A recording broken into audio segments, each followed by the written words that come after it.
Live mula sa CLTV 36 Studio. CLTV 36 News.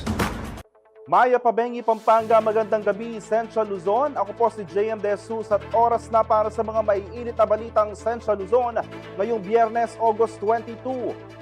Forum para sa Maternal at Child Care idinaos ng DOH-CLCHD. First 1,000 days, kritikal sa wastong paglaki ng mga bata. Eco Protect Management Corporation, pasado sa isinagawang inspeksyon ng DENR. Alon 2025 military exercise nagsimula na sa Nueva Ecija. Magallanes nagtagisan ng ganda talino sa Miss Magalang 2025. At introducing Haima 7X, a stylish MPV for the modern Filipino family. Maternal at Child Care ang sentro ng forum na isinagawa ng DOH Central Luzon Center for Health Development sa Angeles City, Pampanga. Tampok dito ang diskusyon hinggil sa kahalagahan ng first 1,000 days ng isang bata na itinuturing na pundasyon ng maayos na kalusugan at wastong nutrisyon. Magbabalita si Bryce Oracion.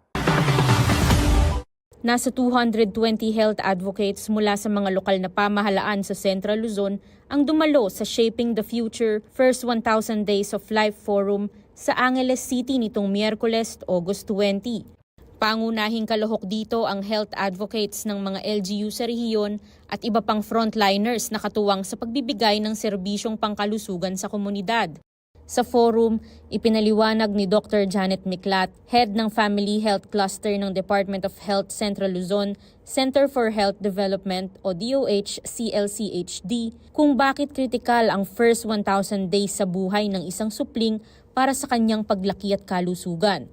Yung time period ng first 1,000 days, yung time ng buntis si nanay until yung 2 years old ni baby, very important siya dun sa, will be able to give yung strong start, no, dun sa newborn natin, dun sa baby natin in terms of good health and nutrition. And of course, with the first 1,000 days, we're advocating na exclusively breastfeeding si baby to give the best nutrients, no, for growth and development. Bukod dito, tinalakay rin ng tamang nutrisyon para sa mga nagbubuntis, mga pangunahing pinagkukunan ng nutrisyon ng mga bata at mga programang ipinatutupad ng pamahalaan na sumusuporta sa naturang advokasya. Binigyang diin din ni Miklat na kailangan ng multi-sectoral o collective approach para mas maging malawak at epektibo ang pagpapatupad ng mga programa para sa maternal at child health. For first 1,000 days, yes, may health services tayo. But as the child grows, pumapasok din yung mga ECCD natin, DSWD, and for our mothers din, no, knowing that some of our mothers working. So we should also look into healthy settings, healthy workplaces. So for workplaces, syempre kasama natin yung mga DOLE, DTI. Bunga ng ganitong koordinasyon, naabot ng Central Luzon ang target na 95% ng panganganak na tinututukan ng skilled health professional. Gayon din, 98.3% ng mga child deliveries sa rehiyon ay isinagawa sa mga health facilities base sa datos na iprinisenta ni Miklat sa forum. The best gift that we can give to our babies, especially here in Central Luzon, is the gift of first 1,000 days for a very strong start for their growth and development, and hopefully as they grow older, no, malay natin sila ay magiging bagong presidente sa Pilipinas. Sa pamamagitan ng forum, umaasa ang DOH Central Luzon na mas mapapalakas ang koordinasyon ng iba't ibang sektor upang masiguro na ang bawat bata sa rehiyon ay may maayos na simula tungo sa kanilang paglaki at mas malusog na kinabukasan. Kasama si Lizen Morten, Bryce Oracion, CLTV 36 News.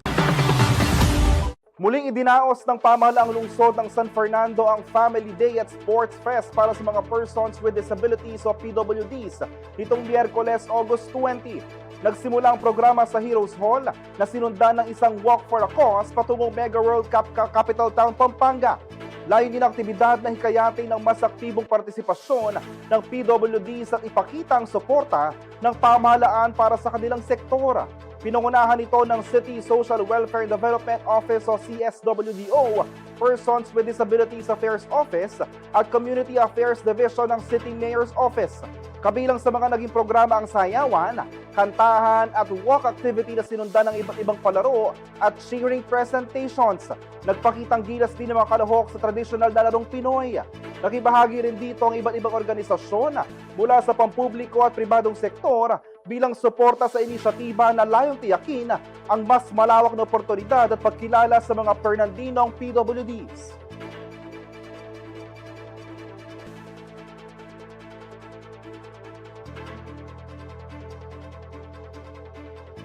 Pitong individual ang naaresto matapos masabat ang humigit kumulang 12,500 kilo ng mga hinihinalang hot meat sa isang operasyon sa Marilao, Bulacan itong Miyerkules, August 20.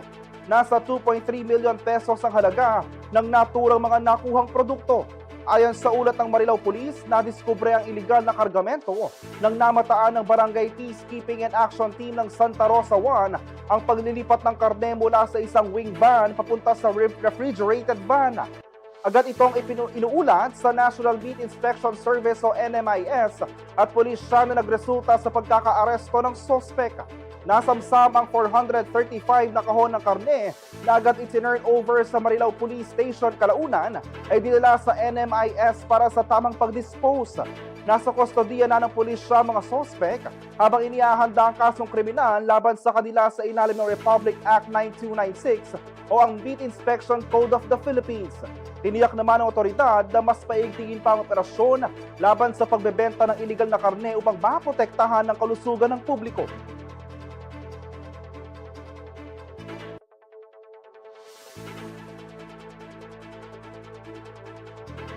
Manatili nakatutok para sa iba pang mga balita ngayong araw.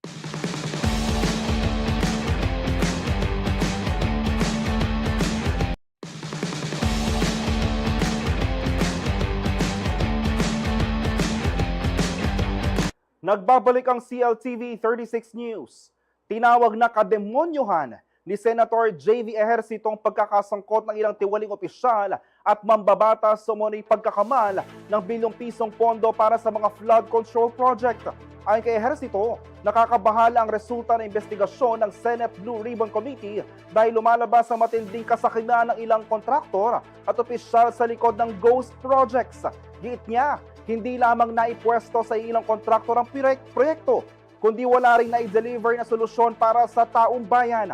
Dagdag pa ng senador, kung maitutulak ang flood control budget para sa 2026, dapat itong ituon sa mga probinsyang higit ang pangangailangan upang tunay na maresolba ang pagbaha. At aniya, hindi rin dapat pondohan ang mga proyektong wala sa master plan na nagsisilbing giya sa pangmatagalang solusyon sa pagbaha ng magkakarugtong na rehiyon tulad ng Central Luzon at NCR. Dito sa CLTV 36, sinusubaybayan ho namin yung mga flood control project at talagang problemado. Ano pang aasahan ho namin sa Blue Ribbon? Sa usapin ho ng accountability. Well, Ito hopefully talagang matuntun yung mga may sala dito na hindi na matularan. Sa akin sa Pilipinas kasi sana may kasuhan at may makulong para may magtanda. Parang dito sa ating bansa wala natatakot magnakaw at manloko kasi wala naman nakukulong eh. Sana meron ng makulong at may kasuhan at may makulong para pera ng bayan to eh. Sabi ko nga, yung kumita accepted na natin yan eh. Realistic tayo eh. Pero yung kumita ka na at hindi mo pa ibigay yung tama, dadayain mo pa o kaya worse, i-ghost mo pa, kalokohan na yan. Kademonyo ka na yun. Dahil hindi dapat yan palagpasin. Nakakalungkot kasi 350 billion yung budget dyan eh. Na kung ginastos siguro, ginastos ng taon-taon ng tama, kahit pa paano maibsan yung baha dito, pero mas lalo pa yata tumaas. Sa akin, simple lang. Flood-prone areas, identified, top 10, dapat yung flood control projects concentrated doon. Yung kailangan dito sa Central Luzon, yung master plan for flood control, about 150 billion, yung magkaroon ng floodways, mga water impounding, para kasi taon-taon naman binabaha itong Central Luzon, Bulacan, Tarlac, Pampanga, and Metro Manila, kailangan na ito. Huwag paghati-hatian. Yun ang nangyayari. Everybody wants a piece of the pie of the flood control projects. Bawat distrito, naghahati-hati. Hindi matuloy yung floodways, yung mga water impounding na kailangan. Dapat hindi paghati-hatian. Ang mangyayari niyang patsi-patsi. Ang tubig, lulusot at lulusot kung saan. Inihayag ng Ecoprotect Management Corporation o EPMC na pumasa ito sa isinasagawang inspeksyon ng DNR. Tiniyak ng kumpanya na patuloy nitong ipatutupad ang mga makabagong sistema sa wastong pamamahala ng basura. Narito pong report. Nito lamang buwan ng Hunyo, may mga truck umanong naharang ang pamahalaang panlalawigan ng Pampanga na may hauling pass para sa quarry, pero imbes sa buhangin at iba pang quarry materials ang laman, basura ang sakay ng mga truck. Inihahatid raw ang basurang ito sa pasilidad ng Eco Protect Management Corporation o EPMC sa bayan ng Porac. Dahil dito, agad na ipinag-utos si Vice Governor Dennis Data Pineda ang joint inspection sa pasilidad ng EPMC, kabilang ang Department of Environment and Natural Resources o DNR at iba pang mga ahensya. Ang Eco Protect naman po, may permit po yan from the national government. So kahapon nag-asa ko ng joint inspection with the DNR, provincial government, and the LGU Porac, pati ang mga MHO, provincial health office, to check kung talagang natutupad yung mga kasunduan dun sa EcoProtect. So naghihintay na lang po kami ng report yan coming from the DNR kung ano yung nangyari. Yun ang pinakabiling-biling ko na dapat talaga ang DNR make sure na talagang sumusunod sila dun sa mga binigay na kasunduan ng batas. Kung ano man yung mga dapat na mga equipment, etc., system na dapat implement dun sa sanitary landfill. Dapat lagi yung nakatutok ang DNR.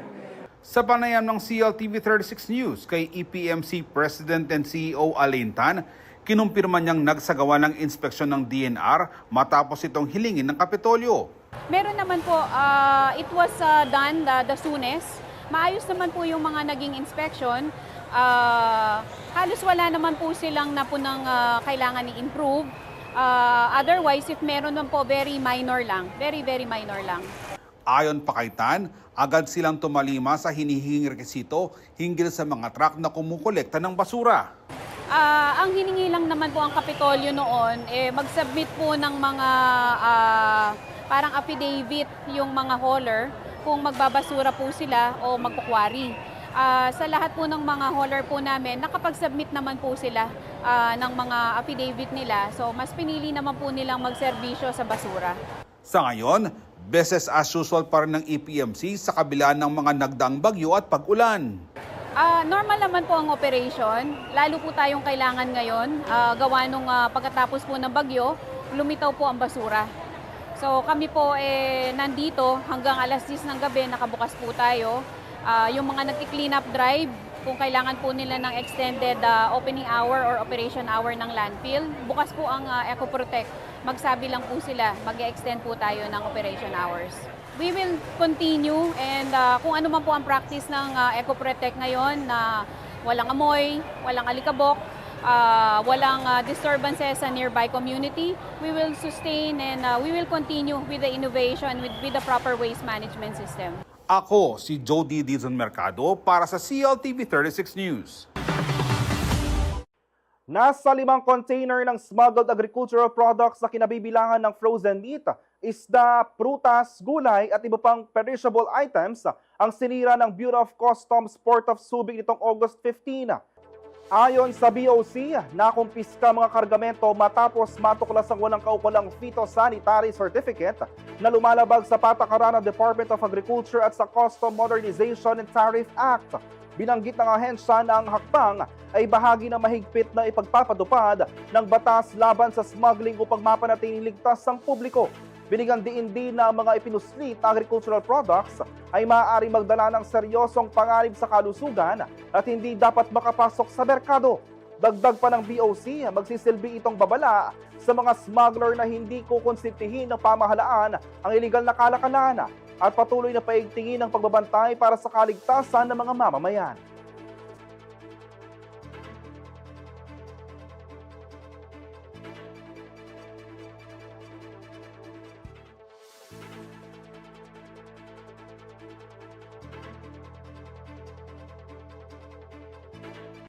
Patuloy ang pamamahagi ng City Agriculture and Veterinary Office o CAVO ng iba't ibang fruit-bearing at vegetable seedlings sa mga eskwelahan at barangay sa San Fernando, Pampanga sa pamamagitan nito ng kanilang City Nursery and Multiplier Farm. Ayon sa CAVO, nasisiguro ng inisyatibang ito na may sariwa at masustansyang pagkain ang mga komunidad at paaralan, lalo na't nasusuportahan nito ang mga gulayan sa paaralan, gulayan ng mga kababaihan at gulayan sa barangay hapag-programa. Pinalalakas din na naturang programa ang urban at peri-urban agriculture sa CSFP dahil sa household at community gardening. Naihikayat nito ang mga Fernandino na magkaroon ng sustainable food production at mas pinaigting na food security.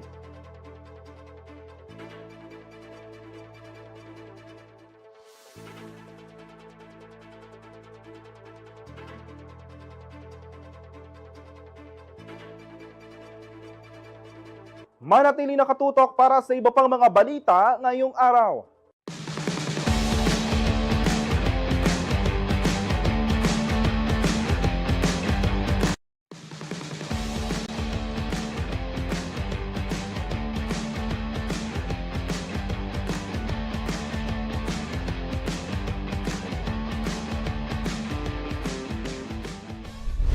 Nagbabalik ang CLTV 36 News. Nagsasanay ang mga sundalong Pilipino, Australian Forces at iba pang piling bansa sa Alon 2025 sa Fort Magsaysay sa Nueva Ecija na magtatapos sa August 29.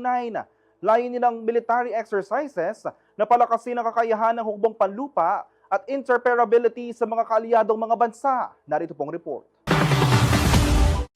Nagsimula na ang pagsasanay sa pagitan ng mga sundalong Pilipino at Australiano na tinaguri ang Philippines-Australia Exercise Amphibious Landing Operations o Exercise Alon 2025.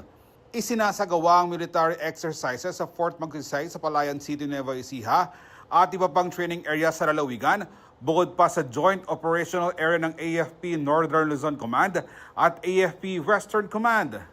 3,600 troops mula Pilipinas, Australia, United States at Canada ang kasama sa Alon 2025 habang international observers naman ang mga puwersa mula Japan, South Korea, New Zealand at Indonesia. Pangunahing makikibahagi ang Philippine Army 84th Infantry Victorious Battalion at 7th Infantry Kaugnay Division sa Field Training Exercise o FTX na kinabibilangan din ng Philippine Air Force at ng Australian Defense Force. Kabilang sa mga aktibidad ang combat shooting, jungle operations, live fire exercises at urban combat na suportado ng armor, artillery at engineer units. Layunin nitong palakasin ang operational readiness at effectiveness sa mga sundalo sa iba't ibang lugar na may bakbakan o labanan. Highlight ng isasagawang FTX ang combined live fire exercise sa Combat Readiness Training Area ng naturang kampo sa August 27.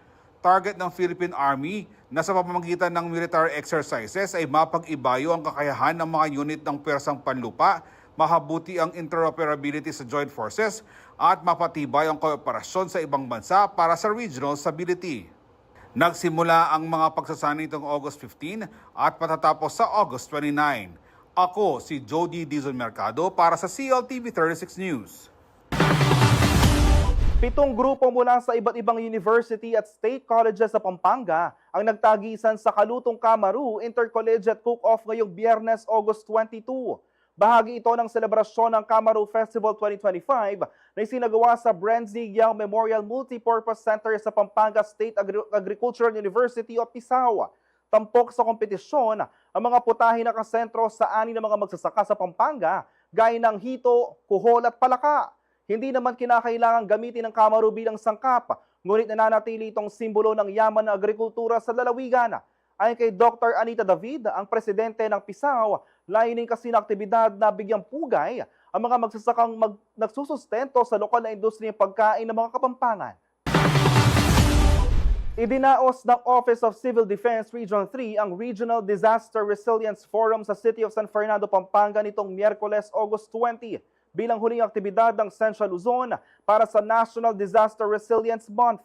Ayon kay OCD Region 3 Regional Director Amador Corpus, isang mahalagang pagtitipon ng forum upang palakasin ang kapasidad ng mga lokal na pamahalaan at komunidad sa pagtugon sa iba't ibang kalamidad. Binanggit niyang sa pamamagitan ng maagang pagpaplano at sama-samang pagkilos, mas magiging handa ang rehiyon sa mga hamon ng sakuna. Tinalakay naman ng mga eksperto ang ilang mga paksa hinggil sa Magna Carta para sa DRRM workers, proper risk communication at pamamahala ng pondo para sa disaster risk reduction and management. Dumalo sa aktibidad ng DRRM officers mula sa iba't ibang lalawigan, lungsod at piling bayan ng Central Luzon upang padalibin ang kanilang ugnayan at pagtutulungan. Manatili nakatutok para sa iba pang balita ngayong araw.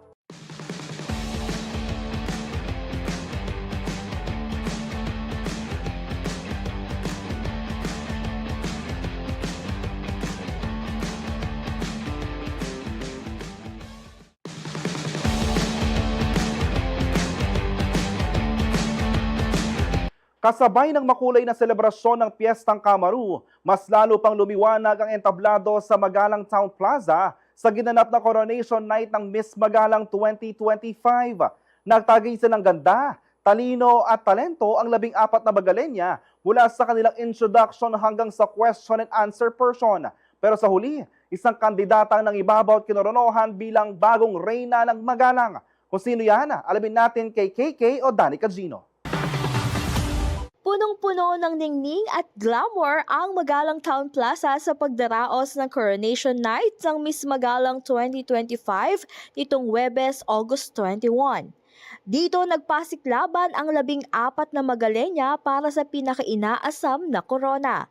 Ramdam ang energy sa stage nang iparada ng mga kandidata ang kanilang ganda at husay sa pagpapakilala, bit-bit ang pride ng kani-kanilang barangay. Hindi lang yan, all-out din ang pagrampa ng mga dalaga na nagpamalas ng grace and elegance sa swimwear at evening gown competition. Pero syempre, pinakainabangan pa rin ng lahat ang question and answer portion na nagbigay daan para ipakita ng mga kandidata ang kanilang paninindigan sa iba't ibang issue gaya ng kabataan, edukasyon at community development. Ayon kay Mayor Malu Lacson ng Magalang, hindi lang simpleng beauty pageant ang Miss Magalang.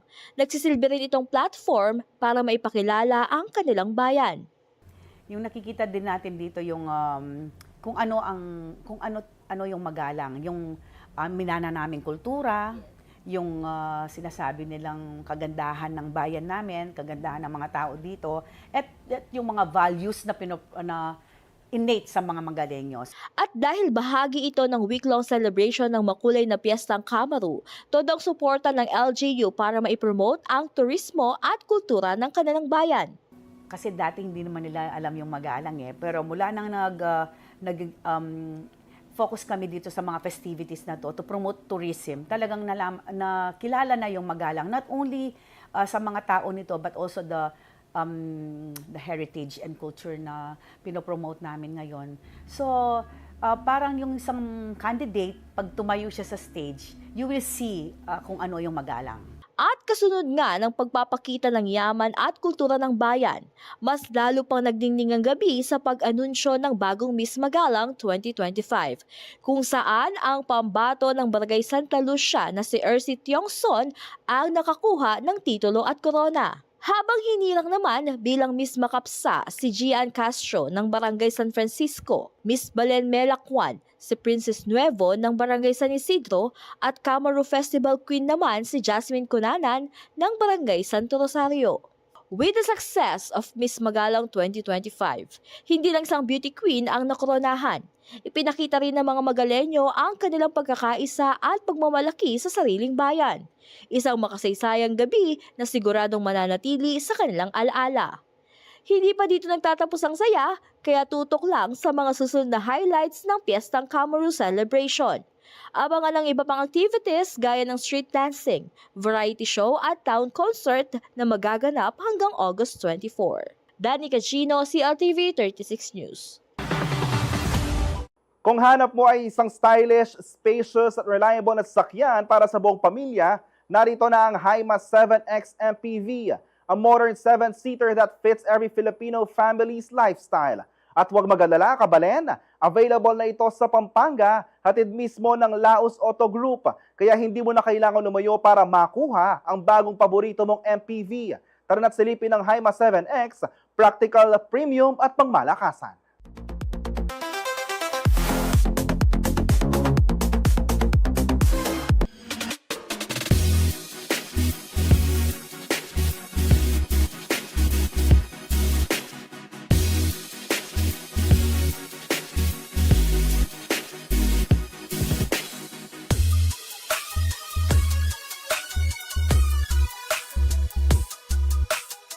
Yeah. For one, yung size niya, malaking MPV na siya.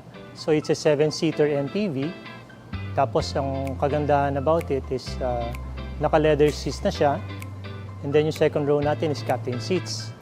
Plus of course, yung engine niya, it's a 1.5 turbo engine. So in terms of horsepower, hindi ka bibitinin yan. Plus yung napakagandang feature niya is meron siyang panoramic sunroof. And yung cluster natin, yung pinaka-gauge niya sa dashboard, digital na siya. Pag nag-visit sa showroom, we'll definitely present yung unit. Yung features itself, hindi na siyang mahirap i-convince. Dahil nga napakaganda ng unit, napakaganda ng mga features, plus of course yung competitive price niya. Pag nag-purchase ka ng unit sa Hyma, meron tayong binibigay na free 1-year roadside assistance. So, if anything happens sa road, for example, nag-breakdown siya, or let's say naubusan ng gas, or let's say na flat, meron mag-assist sa'yo 24/7. You just call the hotline, then pupuntahan ka nila. It's free actually. Yung worth nung free na yun, it's around 32,500, which sa ibang brands, they will not offer it. Pag bumili ka sa Laos Group, meron na. Yung 7X natin is patterned under a parang yung yacht, yung sailing yacht. So yung shape niya, yung curve niya. So naka-style siya ron. Plus of course yung harap natin parang Stingray. So yun ang design niya. So very modern ang design niya. Right now meron kaming one of our new models, yung Hyma 7X. So ito meron tayong low-down all-in promo. Plus on top of that, meron siyang free amortization, 2 months. They could visit our showroom dito sa Jose Abad Santos Avenue, San Fernando, or they could visit our Facebook page, or they could call me at 0918-854-2215.